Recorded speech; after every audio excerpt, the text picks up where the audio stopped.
Well, it happened. Finally happened. Georgia played a complete dominating game, and they won 51-13 against the Kentucky Wildcats. They remain undefeated. Kentucky goes home losers. And this is the game that all Georgia fans were waiting to see. The type of game, waiting to see them play this type of game. This was the type of play that most people expected to see from Georgia this year. Media, fans of other teams, and we finally got to see it. And if you're a fan of another team and you saw that and wasn't a little bit scared, you're lying to yourself. They dominated in every aspect, and from start to finish, and didn't look back. I mean, there was one category that they actually didn't come out on top, and that was the turnovers, and we'll get to that. But I mean, it was a fantastic game. Obviously, as a Georgia fan, as a Kentucky fan, I mean, sucks. I mean, Kentucky sucks. And I said going into this game in my preview and prediction that these two teams are the same. They play the same type of style of football, the same brand.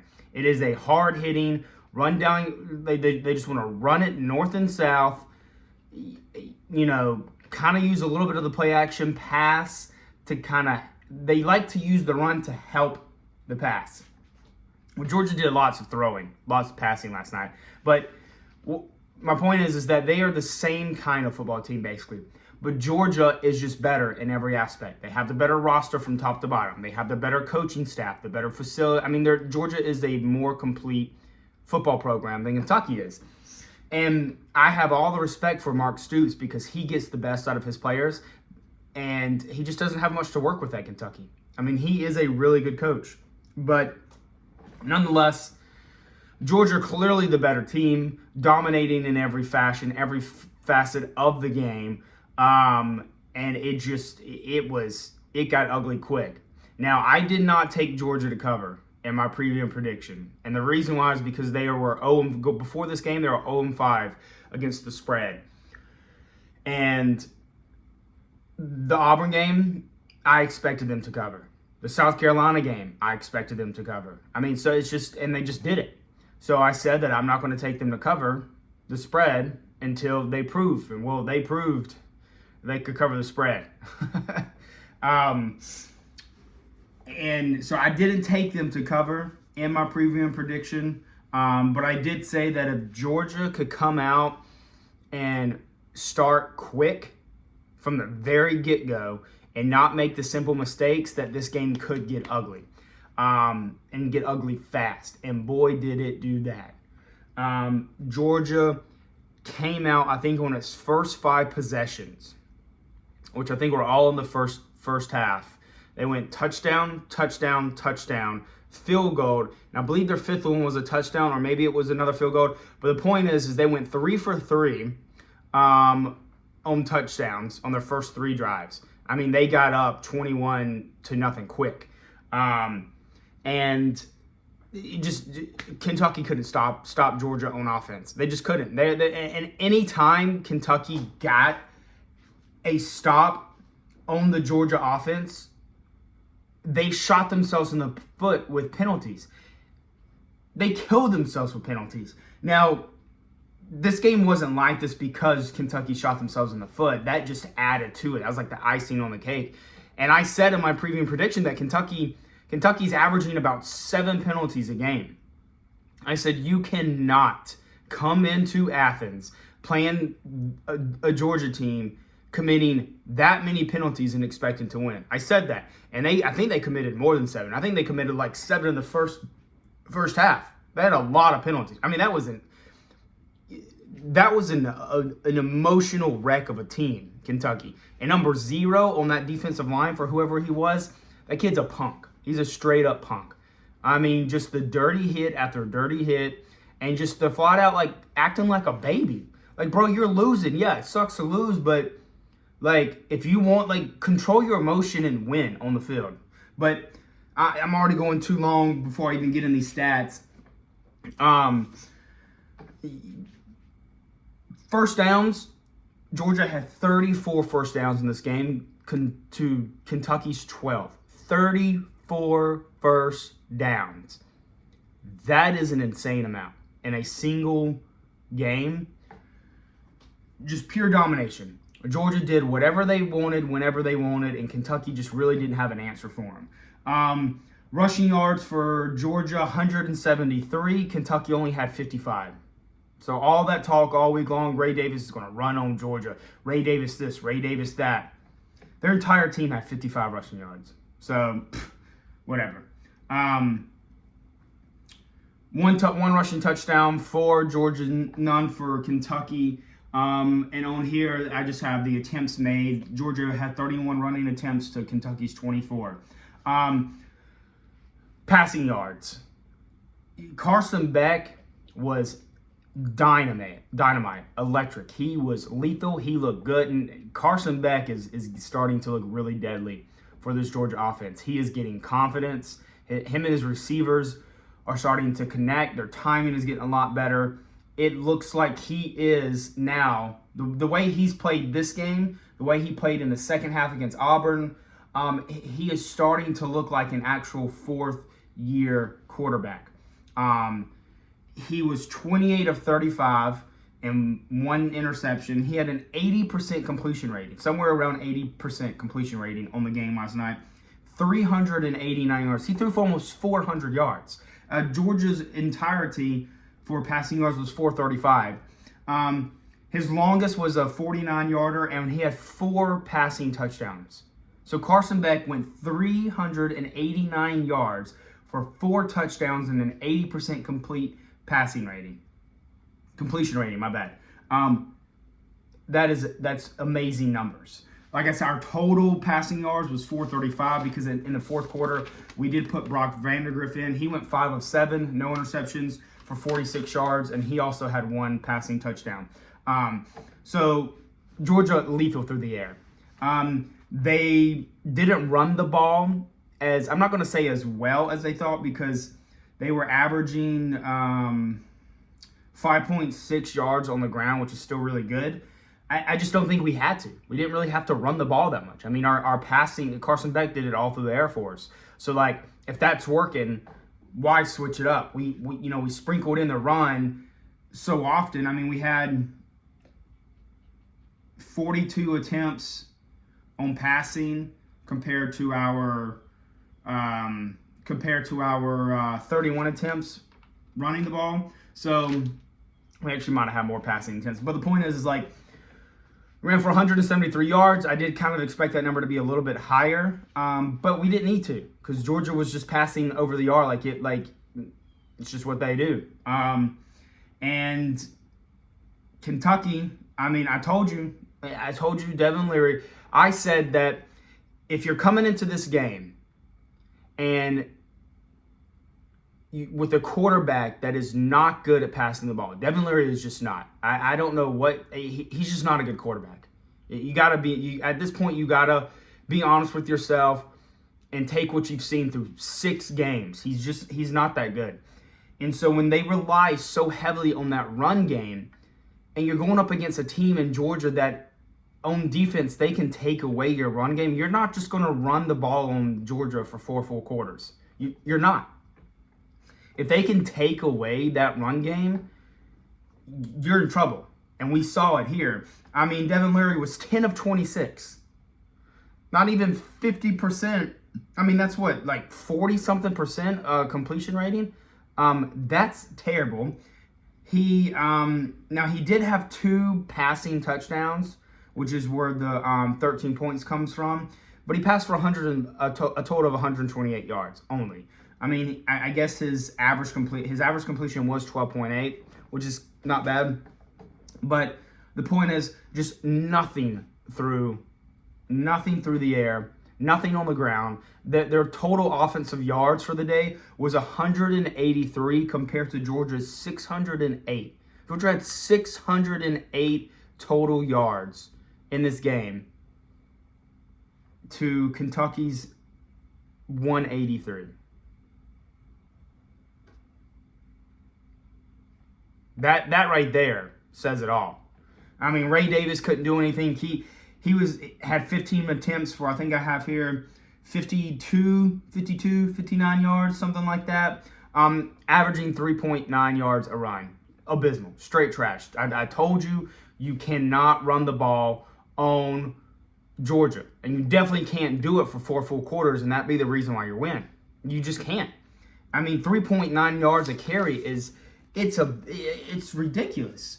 I mean, and then you look at Brock Bowers, still had another stellar day. 7 receptions for 132 yards. He only had 1 touchdown on the day, but we really didn't have to we were able to use a lot of our receivers to get the points.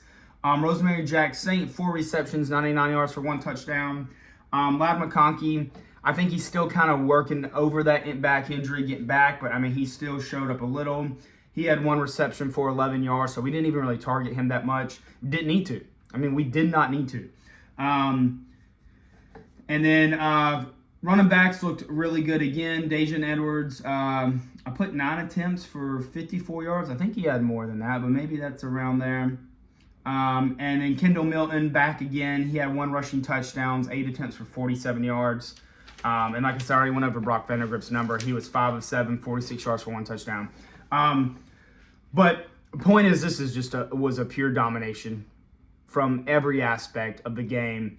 And honestly, those two, I mean, Georgia made 1 mistake. Carson Beck made 1 mistake all game long, and that's what basically led to Kentucky 7 points. That 1 interception, that was just a bad throw. I mean, that was the one bad decision Carson Beck made all game long. It led to an interception, and it was a bad throw. That is purely on Carson Beck. You just can't throw the ball in that type of coverage. You just can't do it. The defender picked up, I'm not sure who intercepted the ball. I can't remember his name, but he took it back for a lengthy run. We stopped him, but they went down the field, scored a touchdown. And their only other touchdown of the game,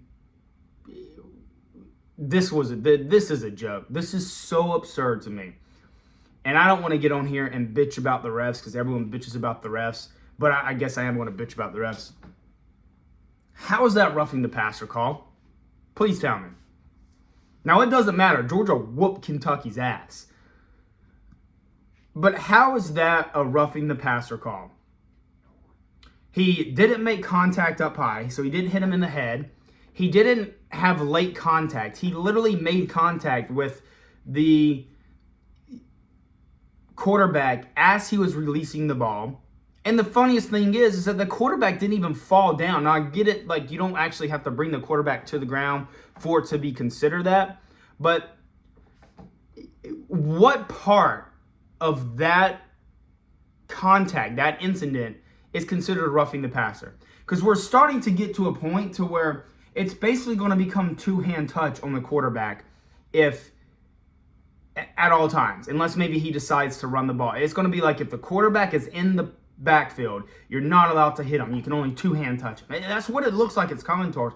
The announcers, the broadcast crew, once the flag was thrown, so it was 3rd and long. Georgia stopped the ball. We rushed the quarterback, and we basically hit him as he's letting go of the ball, which throws the pass off. An incomplete pass. Georgia gets a stop. I think at this point it's 21-7. Georgia gets a stop, getting ready to get the ball back on a punt. They throw a flag for roughing the passer. The broadcast crew is like, I don't see where the roughing the passer is. They even brought the rules expert. How every broadcast basically has that rules expert to talk through certain penalties, to talk through what is and isn't a fumble. Is this an actual interception? Is this a completion, a pass completion? Did he get the 1 foot in? Where does he have control? That kind of thing. You get the point. Even he started breaking the penalty down he didn't make contact high. He didn't have late contact. He didn't do this. He didn't do that. So he said, I don't see how this is a roughing the passer call. I don't know what the ref is seeing that we're not, because everything that we can see in the replay is roughing the passer. And this doesn't really matter in the end because Georgia won 51-13. This isn't like Kentucky came and won the game on that drive. And Georgia had every opportunity to stop them after the penalty was called. I get that as well. So if you want to be frustrated with Georgia, you can be frustrated with, like, well, you still had a chance to stop them after. But the point is like, what is going on with a point where you can easily take 3 seconds to review them, like, yeah, that's not roughing the passer. Now, I'm not saying you should review every single penalty, because then you'll make the football games 6 hours fucking long. But it's the blatant incompetence of the refs, where it's like, what are we doing? And here's another thing. I meant to say this earlier. The amount of flags that were thrown, I saw more black and white pinstripe jerseys than I saw Georgia jerseys and Kentucky jerseys Saturday night. I mean, the refs, I thought I was watching a refs game. Like, every single play, every other play. I mean, Kentucky was really bad with it, but the point is like, holy shit. Am I watching a football game, or am I watching a refs training video? Like, what the practice? Like, what the hell am I watching? And I hate when refs play such an important part in a game. And like I said, this game kind of got out of hand very early for Kentucky. So, I mean, it didn't really matter. But when those kind of things happen, and the amount of penalties that occurred, and the refs are always, every time I turn around, the head ref was talking. I'm just like, dude, like, shut up. And I'm going on a little tangent here, but I don't understand how we can still allow the technology, with the money that is flowing through college football these days, the millions, billions of dollars that this sport amasses, the kind of technology that we have today as a society, that there's just no room for those kinds of mistakes anymore. There's no room for those kinds of mistakes. There's no reason for it. I mean, and it shouldn't be where the refs have an opportunity to make that bad of a call. That's the whole point. They shouldn't even have the opportunity to be in a position to make that horrible of a call. Because, I mean, imagine if this game was close. Imagine if it was 14-13. And while Kentucky's going down, and then they throw that penalty. That's a whole different fucking ball game. But ridiculous. That was a bullshit roughing the passer call. I'm finding things to bitch about, because honestly, this game got out of hand quick. Georgia dominated. They looked like the number one team in this game.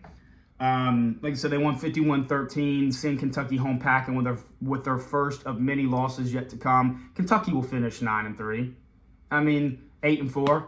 I mean, they always do that. They do this every year. But either way, great game for the Dogs. One mistake by Carson Beck. Defense played really well.